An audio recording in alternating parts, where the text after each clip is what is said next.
তো সকলকে সালাম আদাব ও আশা করি সকলে সুস্থ আছেন। তো চলে এসেছি আজকে আরেকটি নতুন ভিডিও। তো আজকের ভিডিওটা শুরু করব আমি আমার আবারও সেই মোটো ব্লগ দিয়ে, এবং এর আগের ভিডিওতে আপনাদের দেখিয়েছিলাম রাজা বল্লভ বাড়ির যে রাজমহল সেটা দেখিয়েছিলাম, এবং আজকে দেখাবো সেই রাজা বল্লভ মানে রাজবল্লভ কিভাবে তার প্রজাদের উপরে তার আইন চালাতো এবং তার ঐতিহাসিক যে পুরনো জিনিসগুলো আছে এবং তিনি যে পূজা পাঠ করতেন সেই মন্দিরটা ঐতিহাসিক মন্দির, সেগুলো আজকে টোটালি আমার এই ব্লগ ভিডিওর মাধ্যমে দেখাবো। তো ভিডিওটা কিন্তু খুবই ইন্টারেস্টিং হতে চলেছে এবং ভিডিওটা আপনাকে শেষ পর্যন্ত দেখতে হবে, আশা করি খুবই ভালো লাগবে।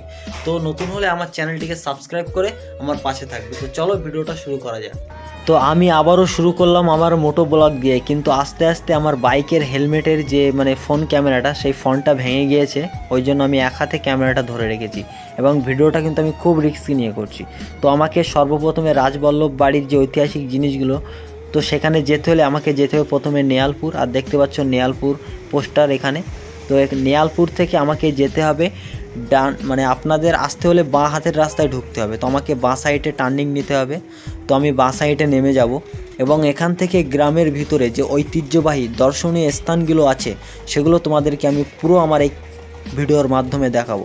তো আমার ফোন ক্যামেরায় যতটা ভিউ আসছে আমি ততটাই ক্লিয়ারলি আপনাদের দেখাবো। তো আমি নেয়ালপুর থেকে বাঁ সাইডে নেমে গেলাম এবং আমি এখন যাচ্ছি গ্রামের রাস্তা দিয়ে। তো গ্রামের রাস্তা দিয়ে নামতেই প্রথমে আপনার পড়বে একটা চৌমাথা এবং চৌমাথার পাশে আসে একটা মসজিদ। তো আমি মসজিদের পাশ দিয়ে যে ডান সাইডে যে রাস্তাটা আছে সেই রাস্তাটা দিয়ে আমি গ্রামের ভিতর দিয়ে প্রবেশ করব।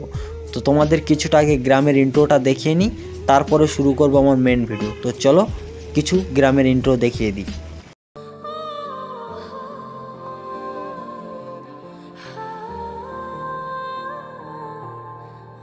তো এতক্ষণ আপনাদের ইন্ট্রো দেখানোর পরে চলে আসলাম আমার মেন টপিক নিয়ে। তো আপনাদের যেটা বলতে চাইছি, আপনারা যদি কখনো এখানে ভিডিও কিংবা ঘুরতে আসেন এই রাজবল্লভ বাড়ির ঐতিহ্যবাহী যে জিনিসগুলো দেখতে, তো আপনাকে মেন আগে অ্যাড্রেসটা বলে দিই। আপনাদের নেয়ালপুর থেকে যে রাস্তাটা দেখালাম ডান হাতে, ওই রাস্তাটাই আপনাকে যত দূর নিয়ে যাবে ওই রাস্তাটাই হচ্ছে একদম শেষ রাস্তা, এবং এই গ্রামের একটি রাস্তা আছে। শুধু টার্নিংগুলো আপনাকে দেখে আসতে হবে। টার্নিংয়ের পাশ দিয়ে যে রাস্তাগুলো আছে আপনি কোনো দিকে সাইড নেবেন না, শুধু এই রাস্তাটা ধরে আপনি চলে আসবেন সোজা রাজবেড়িয়া গ্রাম। এবং রাজবেড়িয়া গ্রামে এখন আমরা উপস্থিত আছি এবং দেখছো রাজবেড়িয়া গ্রামের টোটাল আমরা যে গ্রামের ভিতর দিয়ে এখন যাচ্ছি এটা হচ্ছে পুরো রাজবেড়িয়া গ্রামের টোটাল ইন্ট্রো। এবং আমার ফোন হেলমেট ক্যামেরার যে মাউন্টটা ভেঙে গেছে, ওই জন্য আমার ফোনের ক্যামেরাটা কাঁপছে, তবু আমি রিস্ক নিয়ে ভিডিও করছি। তবে আস্তে আস্তে রাজবেড়িয়া গ্রামে চলে আসলাম, এই হচ্ছে গায়েন বাড়ি। তো চলো এই গায়েন বাড়ির টোটাল ইন্ট্রোটা তোমাদেরকে একবার দেখিয়ে দিই। তো গাইস, এতক্ষণ অতিক্রম করার পরে চলে আসলাম আমরা আমাদের সেই গায়েন বাড়ি, এবং এই গায়েন বাড়িটা হচ্ছে তখনকার দিনে রাজবল্লভ বাড়ির যিনি মন্ত্রী ছিলেন সেই মন্ত্রীর বাড়ি, যার বাড়ির নাম গায়েন বাড়ি। এবং এখানে এখন এন্ট্রি করতে দেবে না, কারণ আমরা কথা বললাম এই বাড়ির দায়িত্বে যিনি আছেন তিনি বললেন সকালে আসলে কথা বলে দেখতাম, কিন্তু এখন বিকাল 3টার পরে কাউকে এন্ট্রি করতে দেয় না। তবু আমি বাইরে থেকে যতটা পারবো ততটা তোমাদেরকে আমার ফোন ক্যামেরার মাধ্যমে পুরো ভিউটা তোলার চেষ্টা করব। তো যাই হোক, এই গায়েনের মন্ত্রীর নামে আপনাদের কিছু কথা বলি। রাজবল্লভ বাড়ির এই বাড়িটা মন্ত্রীর বাড়ি, এবং এই বাড়িটা তৈরি হয়েছে 1876 খ্রিস্টাব্দের 15ই জানুয়ারি, এবং 15ই জানুয়ারি এখানে খুব ধুমধাম অনুষ্ঠান পালন হয় এবং এখানে একটি করে পূজা হয় বছরে, সেটা হচ্ছে দুর্গাপুজো। দুর্গাপুজোর সময় এই বাড়িটা পুরো সেজে ওঠে। তো দুর্গাপুজোর সময় অনেকে হয়তো এখানে এসছে, কিন্তু অনেকে হয়তো দেখেনি, তবু আমি দেখানোর চেষ্টা করব। এবং এই হচ্ছে একদম মেন রোডের সামনে থেকে আমি ভিডিওটা শ্যুট করছি, আর এটা ছিল তখনকার দিনের পাঠশালা, যেটা এখন স্কুল হয়ে গেছে। তো যাই হোক, আমি গায়েন বাড়ির পিছনের দিকে যাব, ঠিক আছে? সেই কারুকার্যগুলো, তখনকার দিনের এই যে কারুকার্য, সেই কারুকার্যগুলো তোমাদের সামনে আমি পুরোটা তুলে ধরবো। তো যাই হোক, আমি সামনের দিকে এগোবো, এবং এই গ্রামের পরিবেশটা এতটাই সুন্দর, এতটাই নিস্তব্ধ, এখানে আসলে আপনার যেতে মন চাইবে না। তো আমাদের এখানকার ভিডিও শ্যুট করা অলরেডি কমপ্লিট হয়ে গেছে, তো আমরা বেরোবো বলে রেডি হচ্ছি। আর এতক্ষণ এখানকার ভিডিও শ্যুট করছিলাম, ঠিক আছে? তো এবার আমরা যাব রাজবেড়িয়া গ্রামে, এবং সেখানেও অনেক দর্শনীয় স্থান আছে। দক্ষিণেশ্বরের যে কালী মন্দিরটা আছে সেটা আছে, এবং আরও অনেক রাজাদের বাড়ি আছে, সেটাও তোমাদেরকে ঘুরে ঘুরে দেখাবো। তো চলো আবার শুরু করা যাক। তো আমার সকল ভালোবাসার মানুষদেরকে আমি বলতে চাই, এই হচ্ছে সেই বাড়ি, যেই বাড়ির উদ্দেশ্যে আজকে আমি এখানে এসেছিলাম, এবং আরও এগিয়ে যাব, আরও অনেক ঐতিহ্যবাহী জিনিস আছে, সেইগুলো তোমাদেরকে দেখাবো।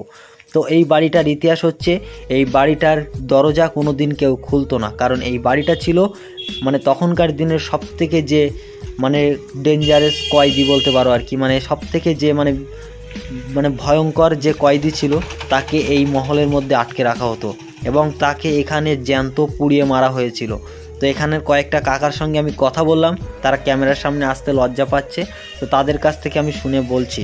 তো এই বাড়িটা নাকি এখন স্কুলে পরিণত হবে এবং মানে কম বেশি কাজ চলছে আর কি, পুরনো হয়ে গেছে, অনেক জায়গা থেকে ভেঙে পড়ছে। তো চলো এবার আমরা রাজবেড়িয়ার দিকে এগোতে থাকবো। তো ফাইনালি গাইস আমি চলে আসলাম রাজবেড়িয়া গ্রাম।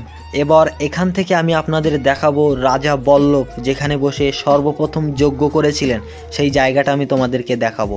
তো এখন এগুলো গ্রামে পরিণত হয়ে গেছে, তো চলো যেখানে বসে যজ্ঞ করতো সেই জায়গাটা আগে আমি দেখাই।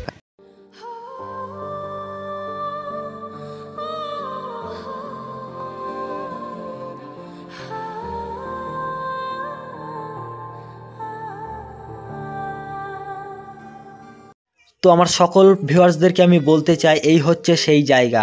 রাজা বল্লভ রানীমাকে সর্বপ্রথম এই জায়গাটি গিফট করেছিলেন এবং এই মহলটা গিফট করেছিলেন। এই মহলের নাম হচ্ছে প্রেম নীরব। এবং এই কাকার সঙ্গে এখানে কথা বললাম, কাউকে ভিতরে এন্ট্রি করতে দেয় না, তবে বাইরে থেকে আমি আমার ফোন ক্যামেরার মাধ্যমে যতটা পারছি ততটা ভিউ আপনাদের সামনে তুলে ধরার চেষ্টা করছি। এবং সামনে আছে রানীমার সঙ্গে যে মানে রানীমার সই, তখনকার দিনে সই বলতো, এখন বান্ধবী বলে। তো বান্ধবীদের বাসস্থান ছিল এইটাই, যে সামনে ভাঙা ছিল। এবং এই রানীমা কালীমাকে খুব ভালোবাসতো এবং এই কালীমাকে ভালোবাসার কারণে সামনে কালী মন্দির করে দিয়েছিল, সেখানেও আমি যাব। ঠিক আছে, তো রানীমাকে এই জায়গাটার গিফট করার কারণ হচ্ছে, রানীমা মানে ইমামবাড়ি যে সিরাজউদ্দৌলা যে ইমামবাড়ি আছে, সেই ডিজাইনের সঙ্গে এই ডিজাইনটা তুলে ধরার চেষ্টা করেছিল, সেই জন্য রাজবল্লভকে অনেক ত্যাগও স্বীকার করতে হয়েছিল। আসলে সেগুলো আমি জানি না, ঠিক আছে, যতটুকু জানলাম ততটুকুই বললাম। এবং এখান থেকে আমরা যাব সেই কালী মন্দিরে। তো আমার সকল ভিউয়ার্সরা তোমরা নিজে চোখে দেখে নাও, তখনকার দিনের রানীমার সবথেকে পছন্দের যে কালী মন্দিরটা ছিল, এই হচ্ছে সেই কালী মন্দির। আর এইটা ছিল কালী মন্দিরের যে পুরোহিত তার বাসস্থান। এটা এখন স্কুল হয়ে গেছে এবং এই কালী মন্দিরে কোনো মানে ঠাকুর নেই, কিন্তু বছরে একবার করে পূজা হয়। পূজার সময় এই জায়গাটাতে প্রচুর পরিমাণে সাধু, মানে খুব নামকরা সাধুরা এসে এখানে পূজা পাঠ করে, ঠিক আছে। এবং এই মাঠটাতে খুব বড়, খুব সুন্দর মেলা হয়। এই যে এই মাঠটাতে তোমাদেরকে দেখাই, এই হচ্ছে সেই মাঠ। এই মাঠে কিন্তু খুব বড় পুজো হয় এবং এখানকার যে সবথেকে বড় পুরোহিত, তাকে রানীমা একটি পুরনো বাড়ি গিফট করেছিল, সেই বাড়িটাও আমি তোমাদেরকে দেখাবো। তো এই হচ্ছে মন্দির। তো যে পুরনো বাড়িটা গিফট করেছিল সেখানে যাওয়া যাক। তো কালী মন্দিরের যে নামকরা পুরোহিত, তখনকার দিনে রানীমা তাকে যে বাড়িটি গিফট করেছিলেন, এই হচ্ছে সেই বাড়ির গেট এবং এই রাস্তা দিয়ে সেটা হচ্ছে প্রবেশ পথ। তো আমরা রাস্তা দিয়ে ঢুকলাম এবং মানে পুরোহিতের যে বাড়িটা, সেই বাড়িটাও আমি তোমাদেরকে দেখাবো। তো বলতে বলতে চলে আসলাম এবং বাড়িটা কিন্তু বাগানের ভিতরে। তো চলো বাড়িটা একবার দেখা যাক। তো এতক্ষণ অতিক্রম করার পরে চলে আসলাম সেই পুরোহিতের বাড়ি এবং এই পুরোহিতের বাড়ির পথ মানে পাশ দিয়ে ছিল জলপথের রাস্তা এবং এই নদীটা মানে এটা এখন খাল, তখনকার দিনে এই পুরোহিতদের যাওয়া আসা ছিল এই নদী পথ দিয়ে এবং এই নদীটা মিশে গেছে আমাদের বিদ্যাধরী নদীর সাথে। তো আমি আপনাদের প্রথমে নদীটা দেখাবো। তো এই হচ্ছে নদী, মানে পিছন রাস্তা দিয়ে এই নদীটা এখান থেকে বয়ে যাচ্ছে এবং এখানকার মানে যারা বাসিন্দা তাদের সঙ্গে কথা বললাম, এই বাড়ির ভিতরে কাউকে ঢুকতে দেয় না, প্রবেশ করতে দেয় না, কারণ বাড়ির ভিতরে অনেক কাজ চলছে এবং এখানে বড় যে কালী পুজো হয় সেটার সময় এই বাড়িটাতে আলোকসজ্জায় ভরিয়ে রাখি। এবং পাশেই হচ্ছে বাগান, মানে যেটা আম বাগানে এখন ভরপুর হয়ে আছে। তো এই হচ্ছে মেন মানে পুরোহিতের বাড়ির যে মেন ইন্ট্রো, সেটা আমি দেখালাম এবং আমরা এখন বাগানের ভিতর দিয়ে চারিপাশটা ঘুরে দেখাবো। তো আমরা ওই সাইডে যেতে পারবো না কারণ অনেক সমস্যা আছে। তো বাড়িটা তোমাদের একটু ইন্ট্রোর মাধ্যমে দেখিয়ে দিই।